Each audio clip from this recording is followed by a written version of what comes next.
So, like, it does not have to be a big deal. But those are some common things that a lot of people put on their altars. You can also do, like, an incognito altar, which, again, could just be a candle on your dining room table that you light and sit at your table and write your journal or whatever. And that's your altar. That, I think, like, even, like, the more, I mean, not extravagant, but, like, the ones with, like, the 4, what's the word? Elements. Yeah, for the 4 elements. Even, like, all 4 elements. Is it 4 or 5? Well, some people say spirit.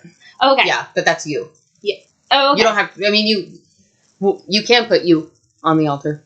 You can put a picture of you. Do a sacrifice? Yeah, put some blood. I mean, you do you, boo. You do you. Because I feel like that's what people think when they think altars. They think about, like, the big fancy, like, altar that you lay a virgin on. Right. But no. We're talking about a smaller version. Well, and then, or you can get you a big-ass stone slab in your backyard that you want to go out there and do all your work on. I'm not saying sacrificing virgins. I'm not saying anything like that. But, you know, you want to go out there and dance around it, whatever. Do you. But I also read somewhere that, like, you can just get 4 candles that represent, each color represents one of the elements. So, like, whatever you want, you can even just, you could put a chair up against the wall with a picture of the 4 elements up over that, like a little gallery wall, and sit there and meditate. Boom, it's an altar. Okay. Like, it's really doesn't, it's all about the intention, as always.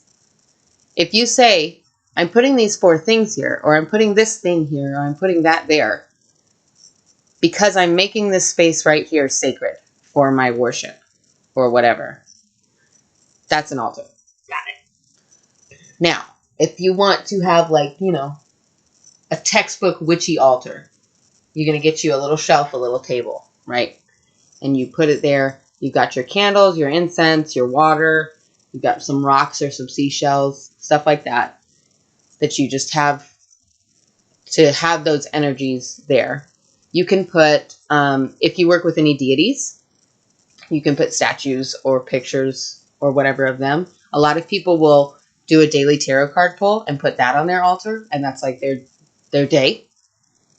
And they'll put that up there. But yeah, so my altar is outside on my front porch, and I've got my little jar of water. I've got a couple of incense holders. I don't keep my incense on the altar. I keep it separately. But I've got a small bookshelf with shelves underneath as well. And I keep a lot of my, like, tools in those shelves. And other just items that I like. A lot of stuff from my grandmother is there. And I can move things around. That's the other thing about your altar. It can change every day. You can change it every day. Yeah, I read somewhere. Decorate it every day. I saw that people kind of, like, redesign their altars every season to represent what season it is. So, like, in fall, they'll, like, try and do, like, more oranges, reds, that color. Yeah. Winter, it's more like blues and, you know, that kind of thing. And you can even do, like, a room-by-room altar. Like, you can have a kitchen altar, and you can have a living room altar and a bedroom altar. You know what I'm saying? Yeah. Like, for different purposes. Like, your bedroom altar can be where your red candles live. You know what I mean? Yeah, get those crystals that are, like, specified for that. And then, you know, you want, like, your kitchen altar could be a, like, more healing type. A lot you want of herbs. everything to be, you want everything to be really, like, powerful and nourishing stuff. And just, you can have an outdoor altar, you know, throw your seeds on there to soak up the energy. But it's basically just you dedicating a little spot that's for you to stop and connect. It's kind of a mindfulness practice. And it can be anywhere, like I said, and it can be anything. But it's just a spot for you to stop and connect with the energies that you're trying to connect with. Got it. You can make them themed. Again, I said you can do them with a deity. Like, you can, if you're, I can't think of a deity all of a sudden. Oh my gosh. Of course not. Of course I can't. But you could do one to the moon. You could have a moon altar. Yeah, I was, like, coming up with gods, and I was like, I mean, Odin. But then, like... you could. Oh, okay. Yes. Okay. Yeah, you could have an altar dedicated to Odin in your home, and you could go to there to connect with Odin. Oh, okay. Very much like ofrendas in Hispanic culture. Coco? For Day of the... Yeah. Yes. Coco. That's all I can think of. Yes. Like Coco. But yes. kind of like... Those are altars to connect to loved ones who have moved on. It's the same kind of thing. You just... Whatever you want to connect with, you put a little spot in your home and put things there that help you connect with that thing. Yeah, because that was like an ancestor altar. Right. That I think the Asian community also does. Yeah. And then you can do like a working altar if you're doing like real spell work. Mm-hmm. If you're not just doing meditative and stuff like that, but like actual spell work you would want to do on a working altar. And it can just be like, you're grinding your herbs on the altar so that they are getting kind of blessed by the altar's significance. Okay. And it's their vibes. Right. So, or like if you, like I got a necklace once in the mail that was supposed to help with like self-love. And I put it on my altar with some roses. And I just sat it there for a few days. And then I put it on like to kind of just like absorb my altar's energy. Yeah. And like, we're going to do great. And then I actually also have a travel altar, which I can post a picture of. My grandmother made it for me. It's in an Altoids tin. I've heard of those. Yes. And it's got all four. I've got little charms of the 4 elements. I've got a small candle about, they can't see, but it's about an inch long. Yeah. And then I've got a little mini deck of tarot cards in there. Like, it's just, I don't ever use it. I've never used it, but I have it. You're going to use it when we go on tour. Oh, okay. That's what it's for. But yeah, we can post a picture of that. My grandmother decorated the outside all witchy. It's real cute. But yeah, I like my little travel altar. And then we can also just do like a decorative altar that you never actually use. It's just there and pretty. Mm-hmm. Like a shelf in your living room full of pretty crystals. That's a decorative altar that you, especially stuff like, you've got a 50-year-old, 50 years is not that old, but 100-year-old glass from your great-grandmother's wedding. Mm-hmm. That you would love to use as a chalice on your altar, but you don't want it to break. You put it on your decorative altar. Okay. It's, a significant magical object that you don't want to touch because it could break. Okay. Stuff like that. You could put as a decorative altar. Okay. And you could still stop and admire it whenever you want. Got it. But it's behind glass. It could be behind glass or just up on a shelf. Above a lot of us have toddler cats. level. Right. And a lot of us have cats. Yeah. A lot of us folks who have altars in their homes have cats. So we get it. My cats climb on my altar all the freaking time. Drives me nuts. But I don't have anything out there that they can smash. Mm-hmm. So it's fine.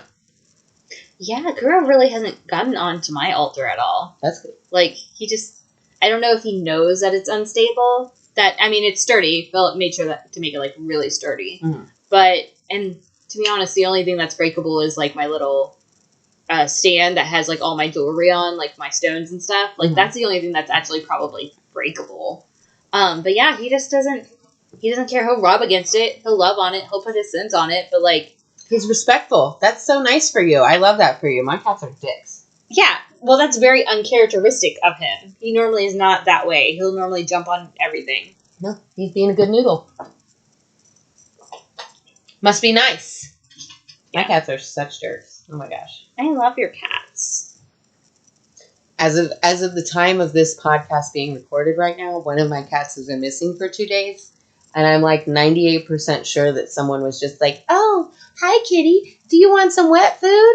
And he was like, "Yup." And now he's never coming back. Which is rude. Yeah. Because he's spoiled.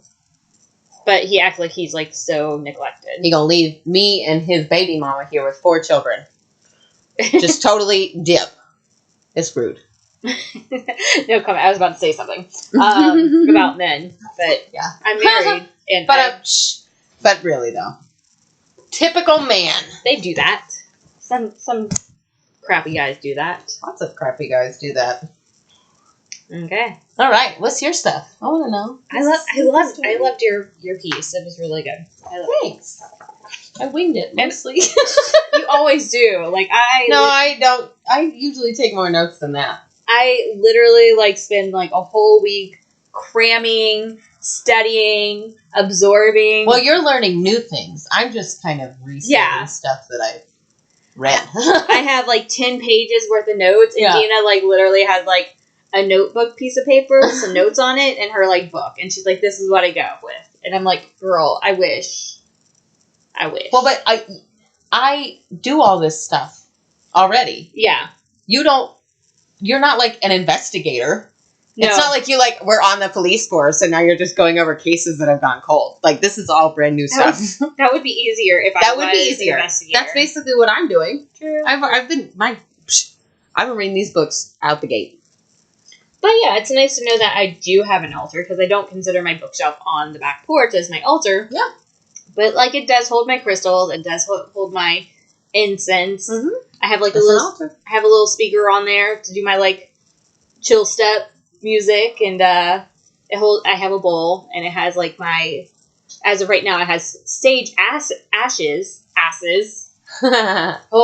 sage ashes to get ready for my black salt when the full moon comes. Yeah. So like it's an altar. It is an altar. I'm super happy. It doesn't have to be fancy schmancy. And I know now with the internet, when people post pictures of their altars, some people have some really beautiful altars, and that's so cool.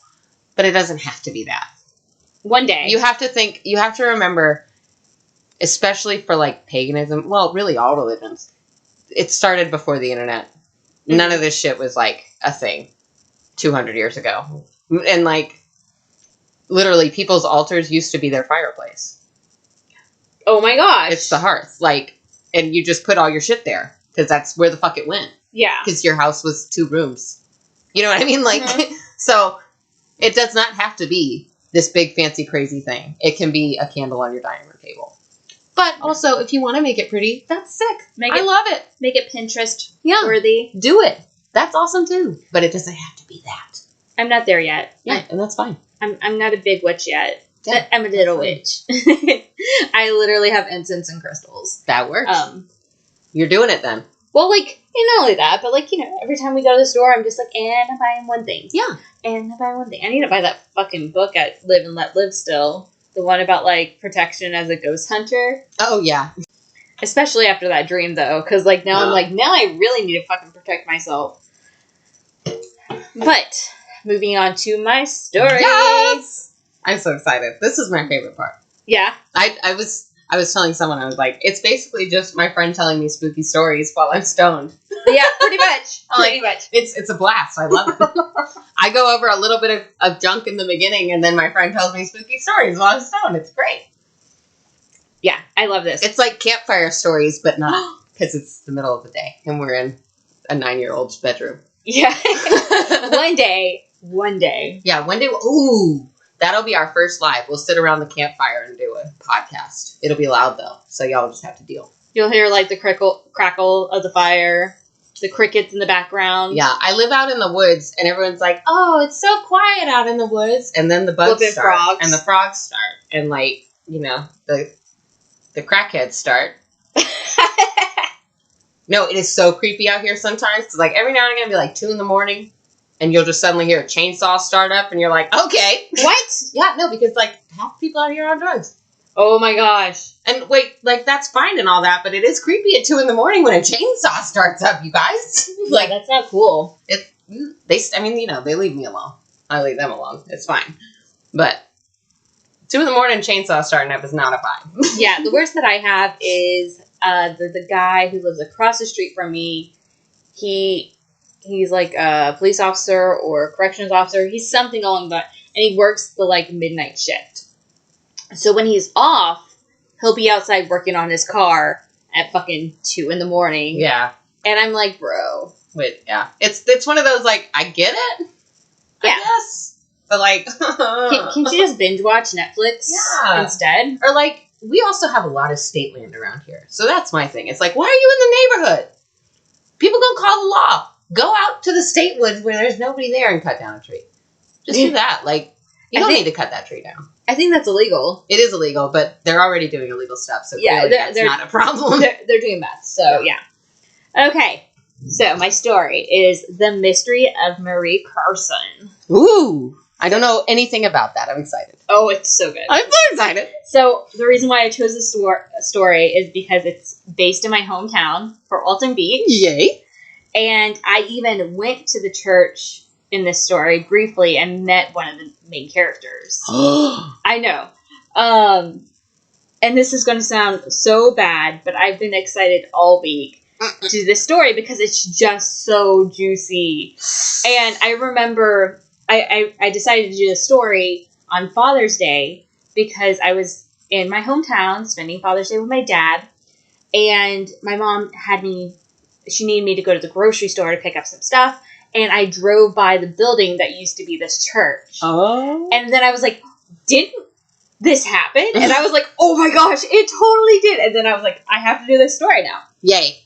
So, but I'm the drama. But I'm not going to say too much more because I don't want to give away, spoil the plot. Okay, all right. Of this. Okay, all right. I'm ready. I'm buckled in. Okay, so this story has been covered by multiple sources, including Dateline, Secrets of the Emerald Coast, the Generation Y podcast is episode 523. I think it's Marie Calrson is the title of that podcast or that episode.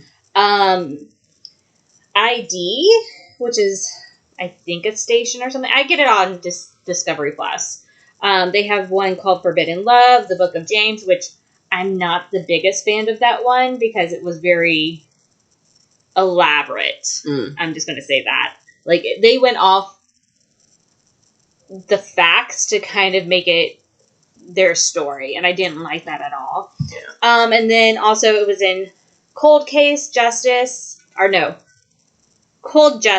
Devoted. And be forewarned, it's a long story, so it's a two-parter. Okay. It's a twofer. So you're going to have to listen to next week's episode to hear the ending. So just mentally prepare yourself as I'm telling this story. All right. Okay. I'm ready. Prepare yourself that you are not going to get the ending today. Luckily, Denah only has 2 days to wait for the ending. Aw, man. You out there, listeners, have a whole week. So, let's get into it. I'm ready. The main person of the story is obviously Marie Calrson. All right. She was described as having a magnetic personality. Same. And she had a gravitational pull. Same. She loved karaoke. Nope. And her favorite color was pink. Nope. And her favorite word was beautiful. She would constantly be telling everyone, oh my gosh, you're so beautiful. Like, even her sister, when her sister was interviewed, Marie would be like, oh my gosh, you're so beautiful. And, like, her sister, Esta, was like, no, you're beautiful. Like, it was just, she just loved to make people happy. She loved to, like, lift people up, that kind of thing. So, Marie was born in 1974 in the Philippines by a single mom who was Swedish. So, even though she was in the Philippines, she was not Filipino. And a family of an American serviceman took her in.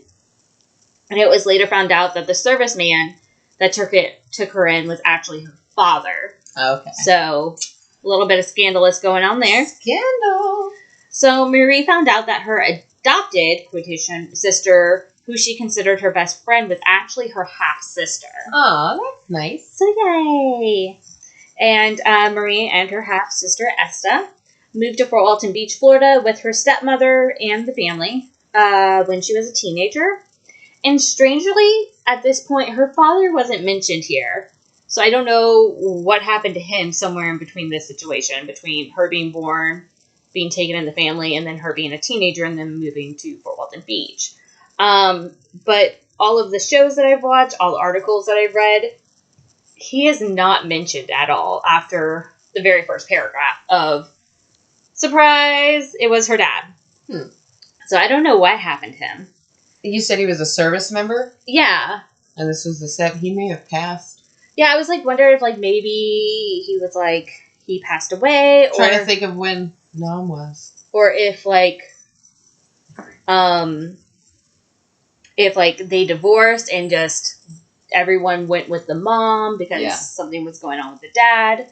I'm going to give a second and see if you can figure out when Nom was. Just 75. So Probably not. Because she said she was born in 1974. Yeah. So probably not, no. Okay. We'll take that out. Hopefully. Maybe. We'll see. We'll see how my editing skills are. Yes. So when Marie was 18, she was struggling. So Kay Barber took her in. And Kay ended up being like a second mother to Marie. And then Why does that name sound so familiar? Kay Barber. That's what I thought too. But I know a barber. So she's located in Fort Walton Beach somewhere. So I have no idea. But after school, Marie earned her bachelor's degree in criminal justice and moved up the ladder to become a sheriff deputy. Her ultimate goal was to be in the FBI. Ooh, okay. Which I remember I wanted to be in the FBI once. I watched Quantico and I was like, that looks really cool. And then I realized it's going to be a lot of work and I might die. And then I decided that it looked too hard and I did not want to do that anymore. So The TV show makes it look really cool though. I would want to be in the FBI, but only like the part that talks about the aliens. I'd want to be in the FBI to do like stuff like this and get paid. Yeah. Like, let's talk about true crime. I can talk to you all the way. Like, all the things. So, in 2003, Marie marries Jeff Carson. During this marriage, they had a daughter, Paris. However, they couldn't make the marriage work. Jeff said that Mary would go into deep depressions, that she had trouble loving herself due to the fact that when she was younger, she was physically and sexually abused. Mm-hmm. So there was a lot of self-hate in that. And so, need to say, they couldn't fix the marriage because of that, I guess. He says, of course. He was probably a jerk. he could have been a jerk. He seems, I mean, there's a lot of interviews, and he seems caring, but at the same time, I don't want to give too much of the story away, but if someone is not there to give their side of the story, you can say whatever the fuck you want. Yeah. So, she was diagnosed with bipolar disorder, but I'm not sure if that happened at this point or later in the story. In the Forbidden Love TV series, Jeff also said that Marie had an affair, so there's also that minor thing. Yeah, that's probably what actually happened. But here's the thing. I watched, like, multiple shows where he was interviewed, and Forbidden Love was the first one that he mentions that she had an affair. And so... Oh, and that's the one that you said they may have gone off book a little. Yeah. So I'm, like, kind of confused at why in that one he was just like, oh, yeah, she had an affair.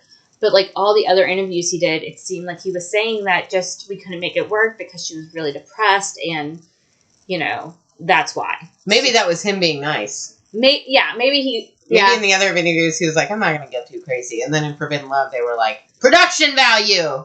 Yeah. Make it better! He was like, I got some stuff for you. He's like, okay, fine, I'll let him.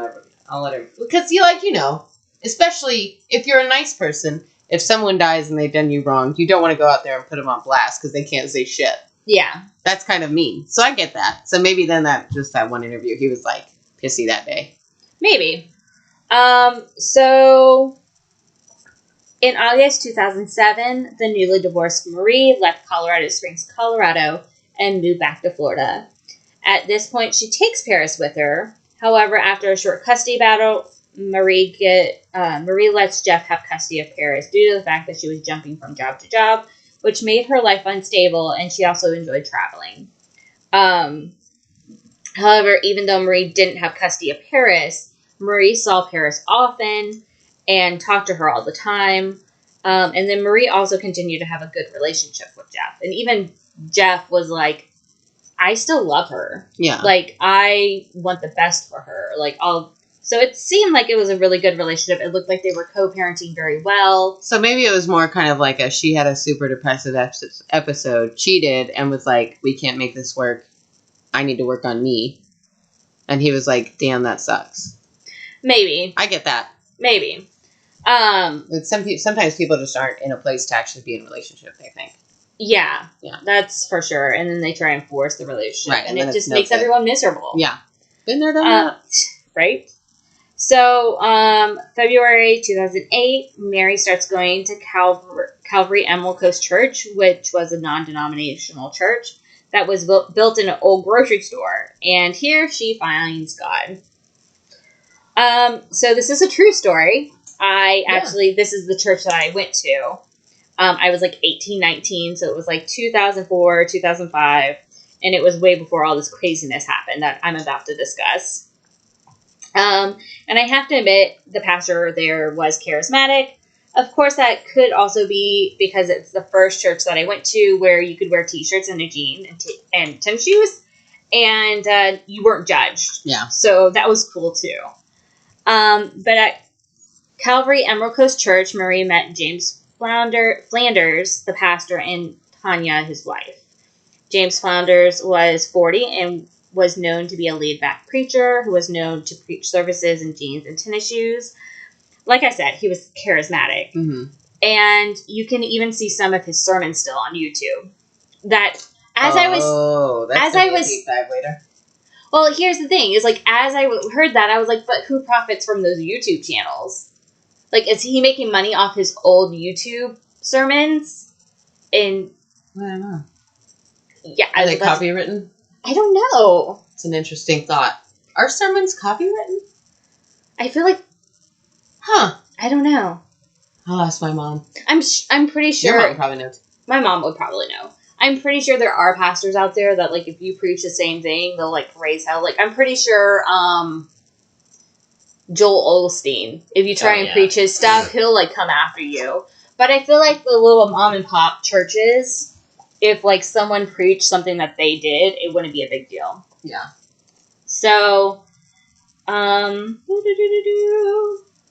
So Tanya Flanders, was polite and nice. She was like your next door neighbor, you know, the pastor's wife kind of personality. Yeah. So she got to meet them. Well, you know, obviously that's what happens. Because, like, the thing is, like, I don't remember specifically, but I'm pretty sure I shook James' hand because he's the pastor and that's what pastors do. Yeah. And, like, you know, pastor wives, they socialize with the church. Like, that's part like their job. Yeah, that's their job. So, like, personalities is kind of like, well, yeah, that's what they're supposed to be doing. The stereotypical personalities. Exactly. So in October 2009, to help Marie get back onto her feet, James and Tanya let Marie move in with them. Then... Wow. Yeah. That's a lot. You know, why is that such a thing, dude? What is this whole letting people move in with you? Why is that? That's a big thing here in Florida, I've noticed. Oh, yeah. I've actually let people move in with me. I have never let somebody move in with me. Fuck that. I don't know you. That I shouldn't have let these people move in. I mean, I would let you move in with me. Yeah, well, we're friends. Right. Hopefully. And then we'll probably do podcasts like 24/7. Right. Like, okay, so, yeah, I guess there are a couple people that I would let move in if they needed Well, and this wasn't like she just started going to the church and they moved her in. This is actually February 28th is when, or February 2008 was when she moved in. No, when she started going to the church. Uh-huh. And then October 2009 is when she moved in with them. So it's like been a year and a half. Okay. Yeah, so it's not like they're like, hey, move in with us. Yeah, okay. All right. I mean, still though. I do know people who do that though. I don't know, especially when you're married. I would not want to move in with a married couple. That would eke me out. Yeah. I don't think I would have a problem with it. It would eke me out. I mean, obviously, if I was just me. Of course, I have been... This is going to sound so freaking conceited, but I don't mean it to be. I have been manipulated into thinking that every single person who looks at me wants to sleep with me. Oh, yeah. Because that's how I've been treated, and not by other people. By someone I was in a relationship with. It was every single person is a threat because they are trying to sleep with me. Yeah, just because they look at you. Right. And so now I don't actually believe that of people, but I do get a little freaked out about it. Mm-hmm. Like, what if they do want to sleep with me? I don't want to sleep with them. So I get in my head about it. And so I don't think that I could live with a married couple. I think I'd be super uncomfortable. Yeah. I mean, that makes sense. Me, I'm just like, whatever. Like, who doesn't want to sleep with me? I'm awesome. See, and the thing is, I'm like, I can say no. But at the same time, we had different exes, too. Right. And I know I can say no. It just, I don't even want to have to say no. I just don't want you to want to sleep with me. Yeah. Just leave me alone. Yeah. So she moved in with them, and then the summer of 2010, Marie moves to Arizona to live with James' parents. And I'm just like, wait. Okay, what? Okay, sweet. I wasn't the only one who paused at this. Yeah. So she's living with the pastor. And his wife. And then she moves in with the pastor's parents? Yeah, less than a year later. Okay. That's, okay. All right. So I don't know what the situation was that. Well, Arizona's weird, man. But here's the thing, too. She's moved multiple times during this period, too. So I'm wondering if, like, maybe she was, like, getting itchy, but, like, she couldn't really go places because she didn't have, like, the money. Mm-hmm. And he was just like, well, you could stay with my parents in Arizona. Like, if you... I don't know. I actually cannot figure out a situation of, like, why she went to fucking Arizona. But while she was there, Marie becomes pregnant. Mm-hmm. Oh, in Arizona. Yeah, in Arizona. At his parents' house. At his parents' house. And this was announced on Thanksgiving 2010. She told people that the father was her abusive boyfriend, who she was trying to get away from, not away with. She wasn't running away with him. She was running away from him. So, December 2010, James and Tanya become concerned about Marie's pregnancy because Marie... Oh. That's what I thought. Yeah. Sermons are rarely copywritten, side note. According to my mother. To Denah's mom. But she should know because she used to work at a church. Yeah. She worked for Jesus. She worked for Jesus. Okay, sorry. That was an interruption. No. That's good information to have. So, December 2010, James and Tanya become concerned with Marie's pregnancy. Marie is talking about getting an abortion, which in the church is a big no-no. Right. So they convinced Marie to move back to Florida with them. And at this time, a doctor prescribes Marie some medicine for her depression and bipolar disorder. So I guess this is when she gets diagnosed with that bipolar disorder. Mm-hmm. However, James says that Marie refused to take this medicine. And this is also the point where James and Tanya started to talk about adopting Marie's baby because she's kind of saying, I don't want this baby. And they're just like, we'll take it. We'll take it.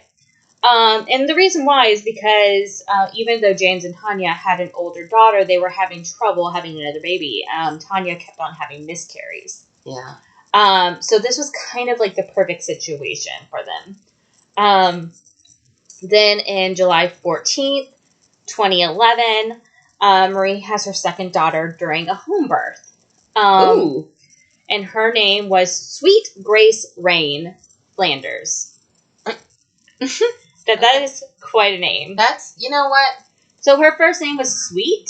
I always get scared for people who have those names like that. There was someone that I knew a long time ago whose name was Champion. And it's like, what if you don't live up to that? Yeah. You got to go to your Subway job in your 40s with a name tag that says Champion. He probably just goes as Champ. Right, but either way. Like, imagine like a 40-year-old balding man at Subway serving you a sandwich with the name Champion. I would feel so bad for that person. Well, there's always middle names. Yeah, you could go by your middle name. That's probably what I would do. No. Like, that's a lot of pressure to put on. But then she would have to go as Rain. Yeah. Like, hi, my name is Rain. That's just a lot of pressure to put on someone. What if they don't have that personality? Yeah. You know what I mean? Yeah. Like, that's why I like regular names. Yeah. So after this birth, Marie's mental health kind of takes a nosedive. And on October 15th, Esta, Marie's best friend, half-sister, spent the day with Marie. She said that Marie was in good spirits. Marie was showing her baby pictures of Grace and James, and they made plans for the next weekend. So she's looking forward to the future. Right. And then the next day, Jeff, her ex-husband, talked to Marie over the phone, and he said that she seems fine. She was talking about her upcoming plans. Mm-hmm. So she doesn't, to them, what you're laying the groundwork here for is that she does not sound suicidal. Yeah. At this time. Yes. She seems to be in spirits, but like James and Tanya are like, but she's not. Okay. And so this is where it kind of takes a bad turn. October 19th, Marie sends a group text to friends and family. And this text says, yesterday I left Fort Walton Beach. There is something I have been wanting to do for a very long time. And there will be no better time than now to do it.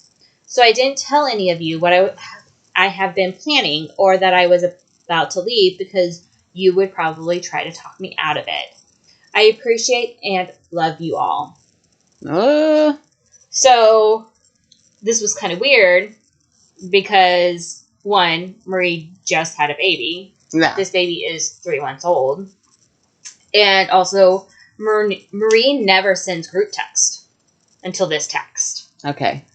A lot of the people who received this text didn't realize they were part of a group text. Because she wouldn't normally do that. Because she would normally not have to do that. Yeah. And so after Tanya received this text, she noticed that Marie's gun and medicine were gone. So Marie had a gun. Well, she was a single woman. She had a gun. So yeah, she had a gun, but she also used to be a sheriff's officer. Oh, okay. Too. So then, yeah. So she probably she probably still just had her gun from later. So I'm not entirely sure that they get to keep those, but it's not. She's had gun safety training. Yeah. She's not like just someone who's got a gun. Exactly. I got it. So when Kay, who was like her second mother, saw this text, she reached out to James and asked if he filed a missing persons report because this seemed very suspicious. Yeah. James said that he had a friend in the sheriff's department, and if Marie didn't go visit her sweetened mother, then he would file a report. And then October 21st, James found Marie's truck in the Northwest Florida Regional Airport, which is now the Destin Fort Walton Beach Airport. Okay, so she got on a plane. Yeah, he said that's what it looks like. He said that he figured she flew out of town and he drove the truck back home so that she wouldn't have to continue to pay for the long-term parking fees. Right. And then October 24th, James reports Jeff. Oh, sorry, not James. Jeff. We have Jays. We have Jeff and James. Jeff is the ex-husband. James is the pastor. Yes. So Jeff, her ex-husband, on October 24th, reports Marie missing to the Okaloosa Sheriff's Department.